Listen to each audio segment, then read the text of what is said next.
Kasama natin ngayon si Sir Rick Garcia na BYD Balintawak. Tama ba, sir? Hawak niyo rin yung BYD Malolos and North EDSA. North EDSA. Siya ngayon head na after sales. Yes, Tama, yes. sir. Yes, After sir. sales. Gusto ko lang i-confirm kay sir kung ilan ba yung dealer na ngayon, sir? Okay. Sa Dealer, national. last count ko 79. 79. Pero I think may mga nadagdag pa eh.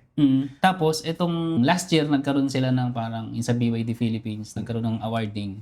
And sa halos, kasi daming dealership dito sa Pilipinas, yung BYD. BYD Balintawak, nagkaroon ng award dyan, ng Service Excellence Award Tsaka, sa intake. And yun nga, and si Sir Rick Garcia, nakareceive ng award ng Manager of the Service Manager of the Year. Sa BYD community kasi, si Sir Rick Garcia talaga pag may problema ka sa unit, nako, yung Facebook ni Sir, sabog. Hindi ka mapapansin yan.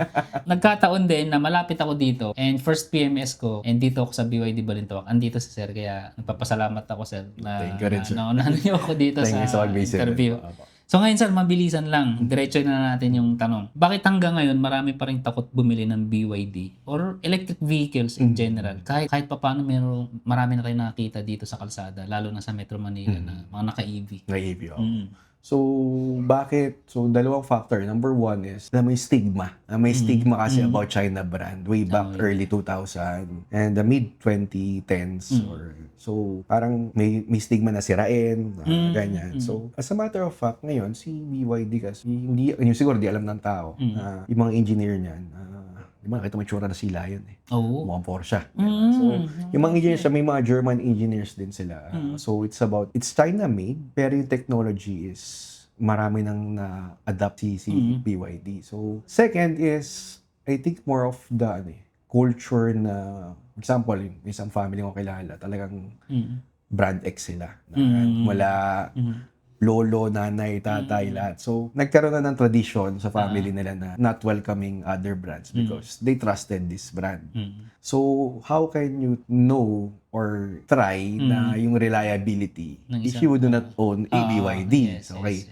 So, ngayon, I think BYD handled by Ayala is started 2023. So, imagine, meron ng mga 3 taon or less 3 years na kotse. And then, if you're talking about the previous distributor, they started, di ko sure kung 2017 or 16 somehow. Yung 5 years na sinasabi or yung sinasabi ng reliability, I cannot answer for now. Diba? Pero sabihin ko sa'yo, in 3 years, or I do have a car na papaservice dito, full EV, it's a fleet car, 1 year and 3 months pa lang.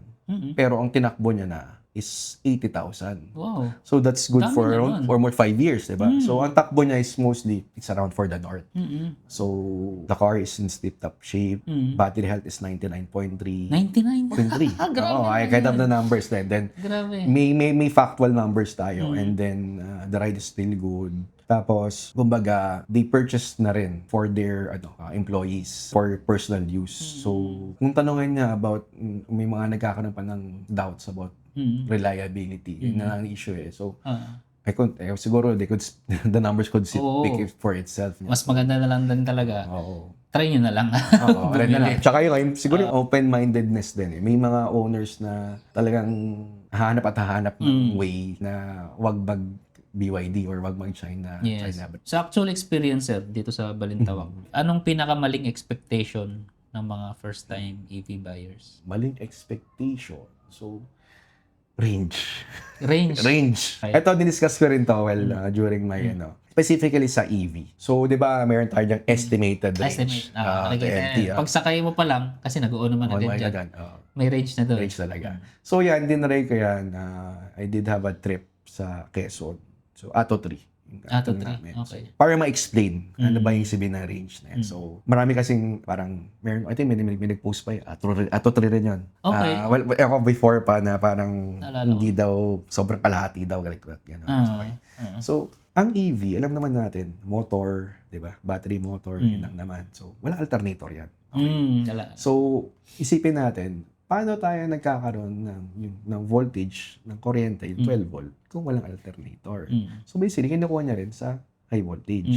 So yung sinasabi na, minsan may customer sabi na, ano ba yung realistic or usable? Usable. So the usable range. So correct natin yon.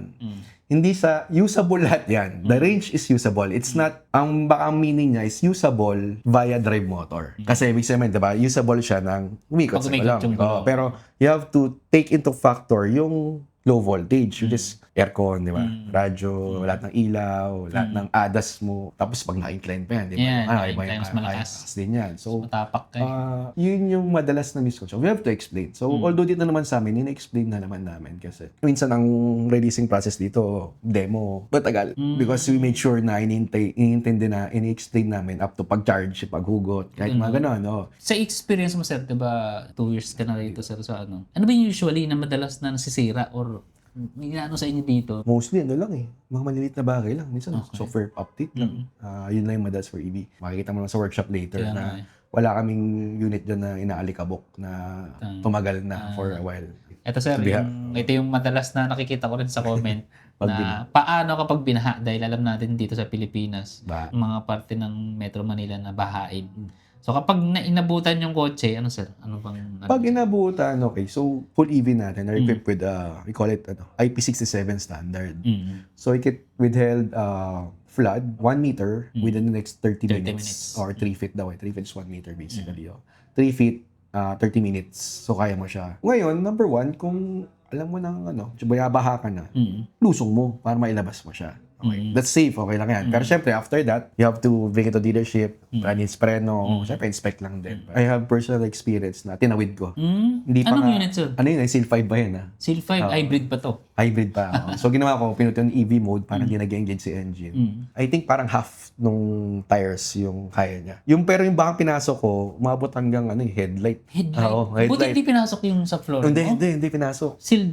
Ganun ka seal? Oo. May video ko sa share ko sa IG. Sige. Kasi may yung camera ko nag-record, di ba? So, kita mo na yung camera sa harapan, natabunan ng tubig. Pero that's like good for Sige, sir, send mo sa akin. 30 seconds to 30 1 minute yung takbo niya. Seryoso? Nung niyaya kita sa interview na to, gusto mo rin kasi i-raise yung awareness about sa EV, sa electric vehicle, or sa mga plug-in hybrid para maklear yung mga wrong information sa social media and sa internet. So bago tayo magtapos, sir, kung meron kang isang myth o mga maling alam ng mga Filipino buyers about BYD or EV na gusto nyo sagutin once and for all sa video na to, ano po yun?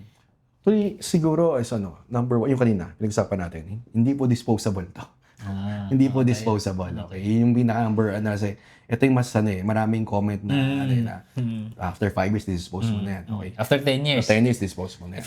15 years. Hindi rin. Okay. Hindi rin, no? Okay, so ako kunyari gusto mo talaga mag-own ng isang EV or isang PHEV. So, okay, yung puso niyan is yung battery. So, if ever kunyari, sir, yung savings mo, okay, yung savings mo, yun diba? din nila hindi mo nakikita na-compute. Okay. Okay. May sukli pa siguro yan after siguro 15 years or 10 years na palitan mo yung baterya. And then, you have another 5,000 cycles for it, di ba? Tapos, second is yung convenience. Paano may convenience? Di ba, ngayon, yesterday, may brownout. Di ba? Okay. Brownout. Rotational brownout. So, imagine meron isang sa group ng Seagull Group, meron siyang kapitbahay na may ventilator na kailangan. I think meron din from C-Line 6 previously na tinulungan through V2L. So, ang BYD. So, convenience, diba? Yung emergency, you have those V2L. Kung titingnan mo yung holistic approach of owning an EV versus ICE, marami ka kailangan mo siya ma-explore. So, ang message ko siguro sa mga hindi pa, try to drive one. Visit a dealership, walang bayad yung test drive. Doesn't mean na pag test drive ka, bibili ka agad. So, kung gusto mo rin maintindihan kung paano siya tumakbo, diba? Have the feel of it, diba? You visit a dealership. And then, you join community, yung mga owners group. Basically, owners group, you read about reviews, so maraming positive things. So, minsan kasi when something is new, ang pinaka-favorite dyan ng social media is negative. Negative. But never or very rare yung people na nag-share ng positive So, I know, something about culture na Pilipino, ganun talaga. Pero, siguro let's start off sharing some good things about EV. And then, experience it. Then, isa pa, hindi tayo masyadong environmental friendly. Ayun, yung Pilipinas. I mean, yung kultura ng Pinoy. Pero, ilan yung, iba, yung pusok. Ako ngayon, medyo makaamoy ako ng kombucha kahit hindi diesel. Medyo iba na yung feel ko. Kasi, sanay na ako mag-EV tsaka mag-PHEV na drive. So, kung natatakot ka of owning an EV, message nyo ako. Message nyo ako. Kunyari, may problema ka. Or hindi niya masagot, punta ka dito minsan kasi sobrang overflow na. Oo, lagay mo yung So, yun, minsan nga yung wife ko tataka, madaling araw na may kachat ka pa. Yung babae mo yan. So, it is about, me not only for BYD Balindak or the Rich Prime Motors, I'm very vocal of raising the brand name. Hindi totoong forget China, bakit yung after sale. So, I want to bring the confidence dun sa mga owners or soon-to-be owners na may marunong. And I mean, not only me, I also have another kagroup, but rather someone from Iconic, Sir Ramir Roseli. So, he's very also helpful sa groups.